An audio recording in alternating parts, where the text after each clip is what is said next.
اور جو لوگ ایمان لائے اور ہجرت کی اور اپنے مالوں اور جانوں سے اللہ کی راہ میں جہاد کیا، اور جن لوگوں نے ان کو پناہ دی اور مدد کی، یہ سب آپس میں ایک دوسرے کے رفیق ہیں۔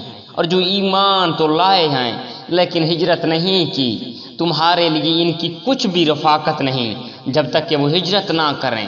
ہاں، اگر وہ تم سے دین کے بارے میں مدد طلب کریں تو تم پر مدد کرنا ضروری ہے، سوائے ان لوگوں کے کہ تم میں اور ان میں عہد و پیمان ہے۔ تم جو کچھ کر رہے ہو اللہ خوب دیکھتا ہے۔ کافر آپس میں ایک دوسرے کے رفیق ہیں۔ اگر تم نے ایسا نہ کیا تو ملک میں فتنہ ہوگا اور زبردست فساد ہوگا۔ اور جو لوگ ایمان لائے اور ہجرت کی اور اللہ کی راہ میں جہاد کیا اور جنہوں نے پناہ دی اور مدد پہنچائی، یہی لوگ سچے مومن ہیں۔ ان کے لیے بخشش اور عزت کی روزی ہے۔